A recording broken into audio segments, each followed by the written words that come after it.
Վերադարձանք գովազդ հետո եւ փաստորեն այսօր առավոտվանց խոսում ենք հայտերի մասին, սկզբից առաջին դասարանցիների։ Ծնողները կարող էին հայտեր ուղարկեն, որ իրենց բալիկները սովորեն դպրոցում, իսկ հիմա հայտեր, որոնք որ վերաբերում մեր սիրելի երիտասարդ սփյուռքահայության։ Այո, մինչև հունիսի 15-ը սփյուռքահայ երիտասարդները կարող են ուղարկել իրենց հայտերը Սփյուռքի գործերի գլխավոր հանձնակատարի գրասենյակի պաշտոնական կայքեջին։ Սկսված է ազգային երիտասարդական համաժողովի հայտագրումը։ Ազգային երիտասարդական համաժողովը Սփյուռքի ու Հայաստանի միջև կապերի ամրապնդմանն ուղղված ռազմավարական ծրագիր է, որը 18-ից 35 տարեկան սփյուռքահայ երիտասարդների համար եզակի հարթակ է։ Այս տարի ծրագիրը բավականին հավակնոտ է։ Մենք այս մասին կխոսենք մեր հյուրերի հետ ու կիմանանք ծրագրի բոլոր մանրամասները։ Մեր տաղավարում է Սփյուռքի հարցերով հանձնակատարի խորհրդականներ, համաժողովի պատասխանատուներ Նելի Ղուլյանն ու Արամ Ոսկանյանը։ Բարի լույս։ Բարի լույս։ Դե պատմեք, ինչ է լինելու այս տարի, ինչքան մասնակից եք սպասում եւ ինչքանով է սա կարեւոր թե մեր, թե սփյուռքահայության համար։ Շատ լավ, այս տարի օգոստոսի 5-ից 7-ը Գաբրիել Սունդուկյանի անվան ազգային ակադեմիական թատրոնում, ինչպես նաև հարակից անգլիական այգու տարածքում տեղի կունենա արդեն երկրորդ անգամ անցկացվող ազգային երիտասարդական համաժողովը։ Համաժողովը իրոք եզակի հարթակ է, որտեղ հավաքվում են 800 երիտասարդ, 18-ից 35 տարեկան, որից 600-ը դա Սփյուռքից երիտասարդներ են, տարբեր համայնքներից եւ 200-ը Հայաստանի Հանրապետությունից։ Ֆորումը առաջին անգամ անցկացվեց 2023 թվականին եւ մեկ տարի դադարից հետո այս տարի արդեն կանցկացնենք երկրորդը։ Գուցե գործընկերս Արամը ուզենա լրացնել, որտեղ եթե արդեն սկսեմ խոսել համաժողովի ձևաչափերից։ Ձևաչափից կհասնենք խոսել, ես ուզում եմ, որ Արամը բացատրի, թե ինչու է գաղափարը առհասարակ եւ սովորաբար այդպիսի մեծ ֆորումներից հետո, չգիտեմ, եթե դա ինչ-որ ֆորում է, որը որ կապված է օրինակ էկոնոմիկայի հետ, հետո մարդիկ իրար հետ շփվում են, կոնտրակտներ են ստորագրում եւ այլն, այս պարագայում եւ այս դեպքում ինչի համար է սա արվում։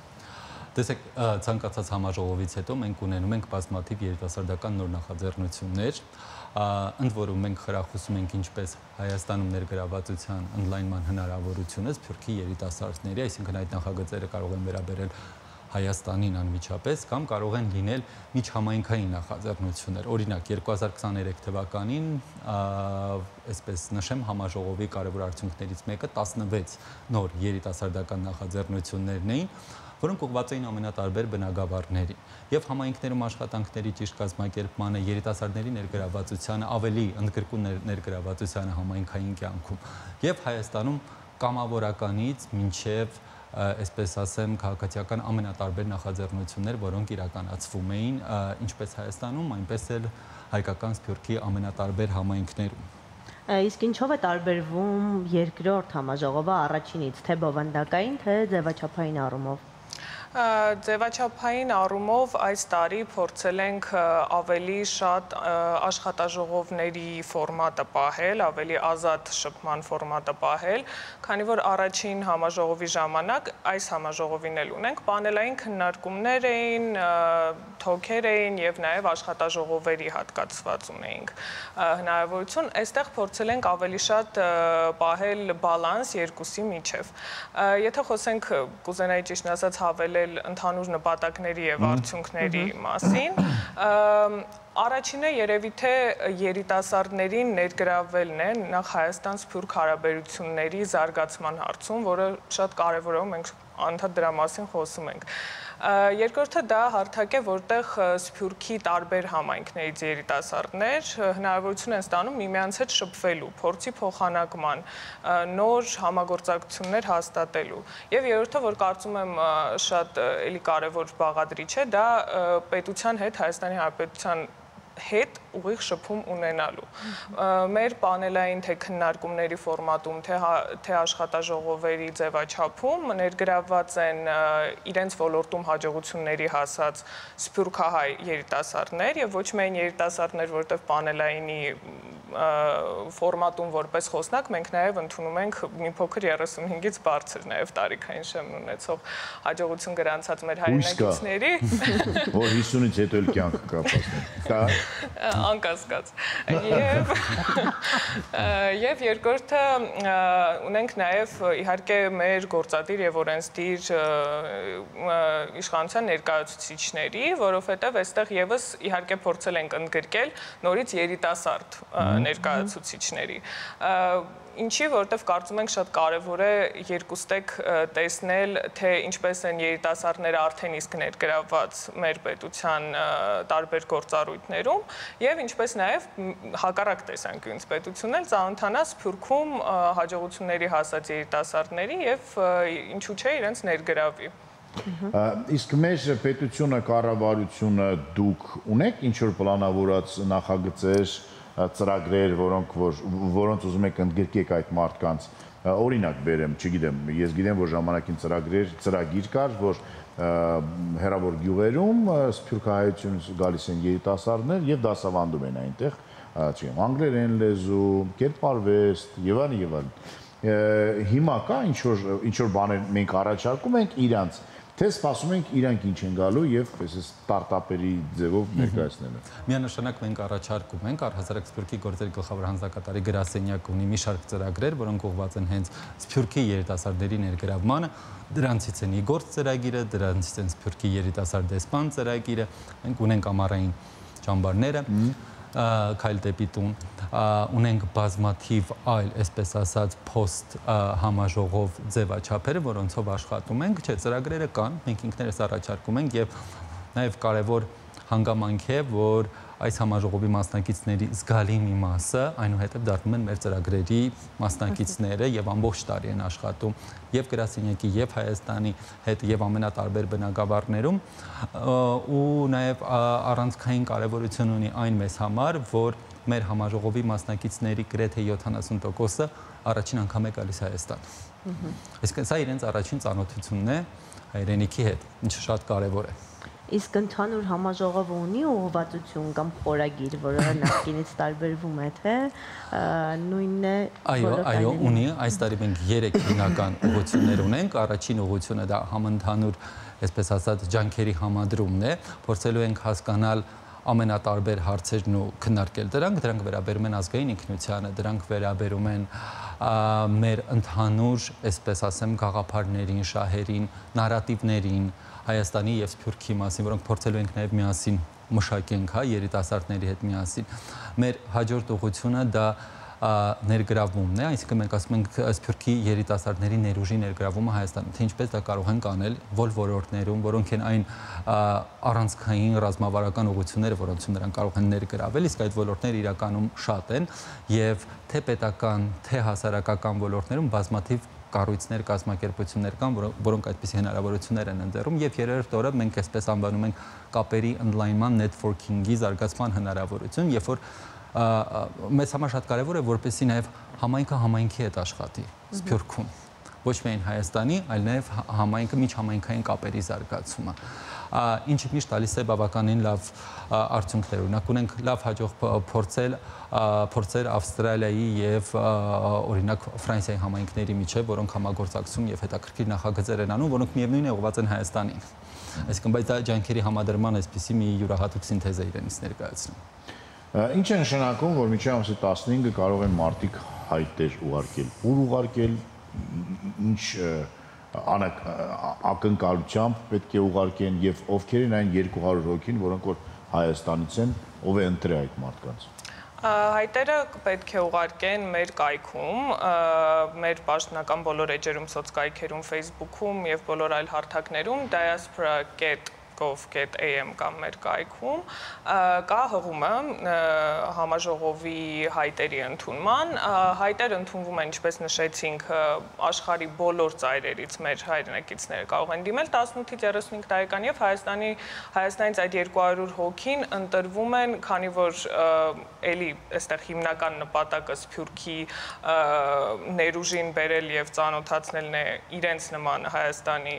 երիտասարդների հետ, այստեղ ընտրությունը կատարվում է ավելի շատ ակտիվությամբ, մասնագիտական իրենց, այսպես ասած,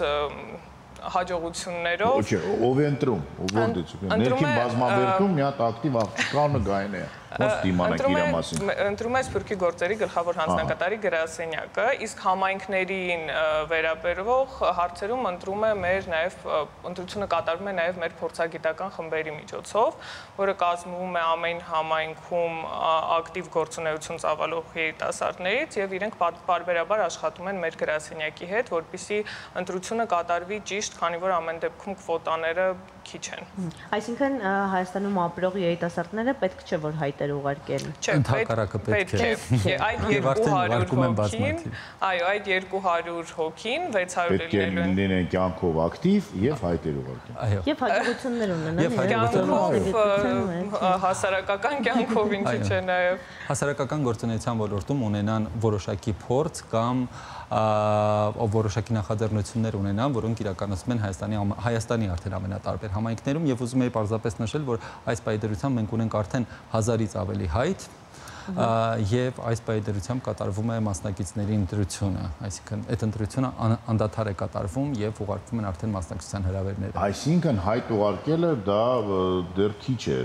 Պետք է ինչ-որ փորձություններ անցնել, ինչ են անում։ Հայտը որպես երկրությամբ Չէ, փորձություն պետք չէ, հայտը իրենից ներկայացնում է էլեկտրոնային ձևաթուղթ, որը պարունակում է որոշակի հարցեր։ Այդ հարցերը մեզ մոտ կան որոշակի չափանիշներ, որոնցով այդ հարցերը գնահատվում են, գնահատելով մասնակցի ակտիվությունը, ցանկությունը լինելու մասնակից համաժողովին եւ այն ներդրումը, որը կարող է ունենալ որպես մասնակից։ Նոր Զելանդիայի մեր հայրենակիցը իր հաշվին է վերկանում եւ գալիս Հայաստան, ինչպես է դա տեղի։ Այո, մասնակիցները իրենց հաշվին հոգում են իրենք,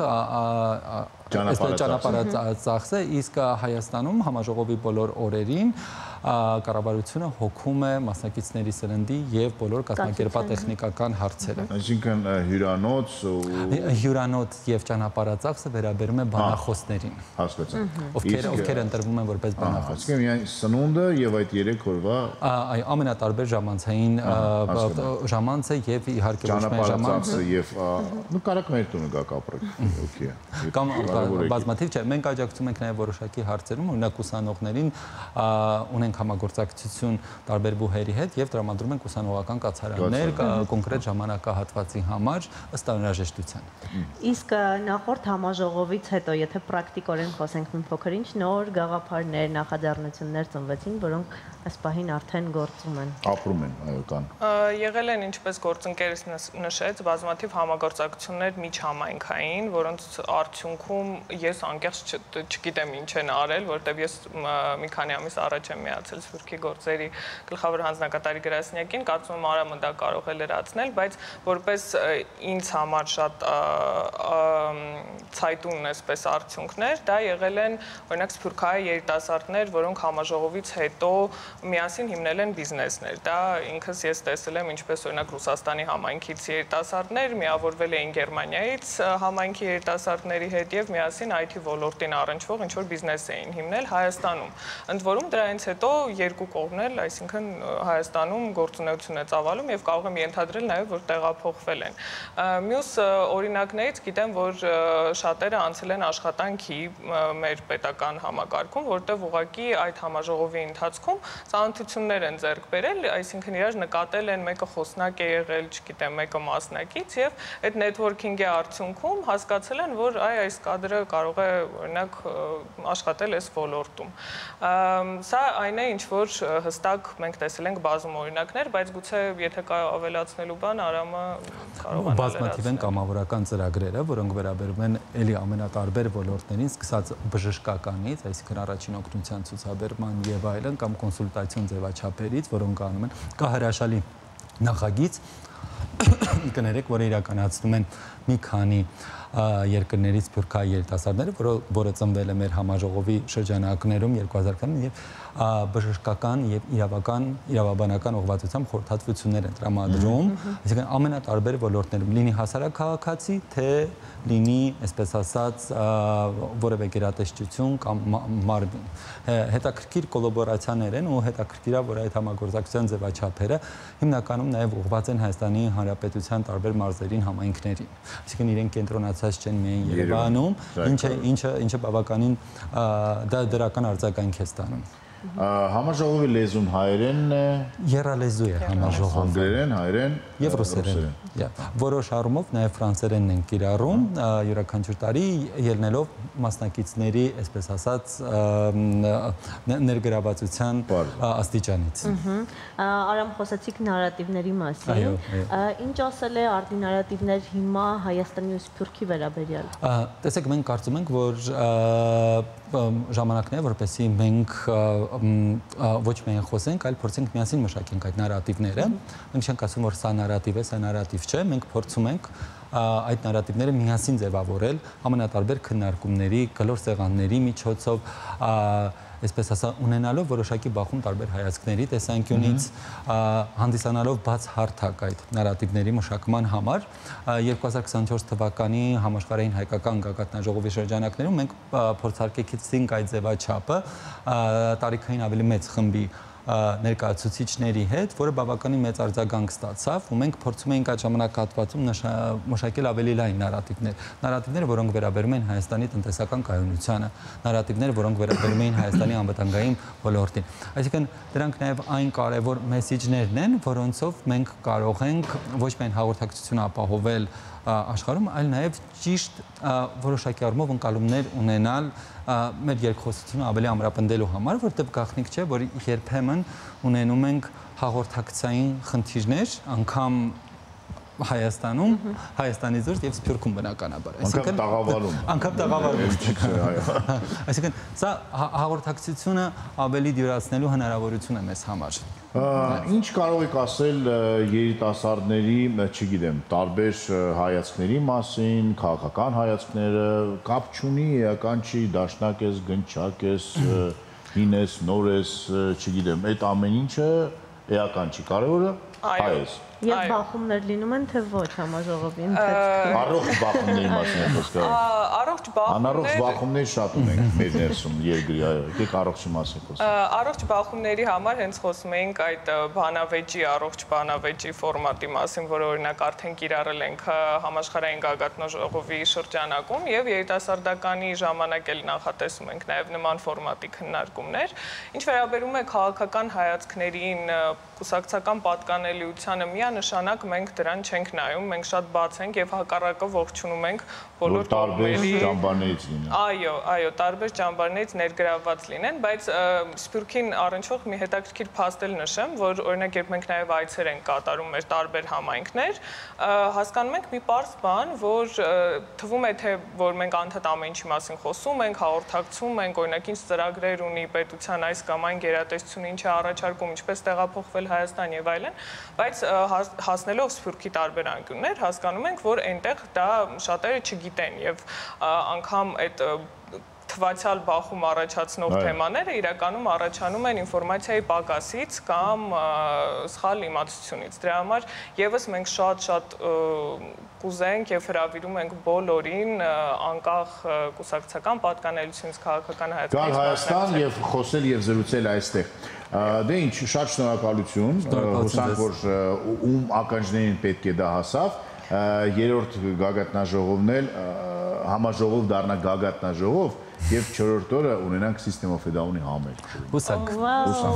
Չէ՞ ունենանք ինձ Սփյուռքի։ Այո, շնորհակալություն զրույցի համար։ Ես հիշեցնեմ, որ մեր հյուրերն են Սփյուռքի հարցերով հանձնակատարի խորհրդականներ համաժողովի պատասխանատուներ Նելի Ղուլյանն ու Արամ Ոսկանյանը։ Այո, մենք գնանք գովազդին, իսկ դուք մտածեք նաեւ ծրագրերի մասին, որտեղ որ կլինեն օրինակ մարդիկ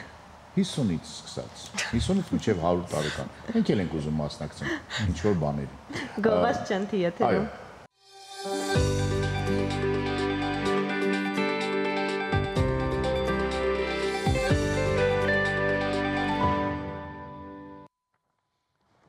Վերադարձանք գովազդից ու ինչպես սկզբանե խոսեցինք Ամերիկայի Միացյալ Նահանգների մասին, հիմա շարունակենք թեման մի փոքր, բայց ավելի դրական կողմով։ Այո, եւ դրա համար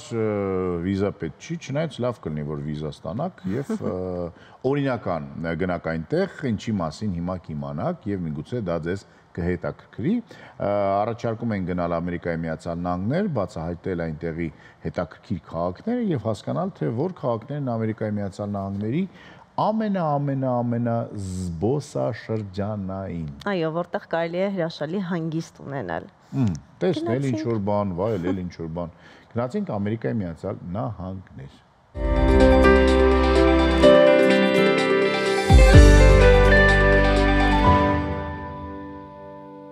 Վերադարձանք ԱՄՆ-ից եւ փաստորեն Լոս Անջելեսը չի մենակ ԱՄՆ-ն։ Բավականին ուրիշ քաղաքներ ունեն, հետաքրքիր։ Հետաքրքիր նաև այլ բաներ կան այս աշխարհում, օրինակ դրանցից մեկն է գովազդը մեր եթերում։ Այնպես որ միասին դիտենք ու վերադառնանք։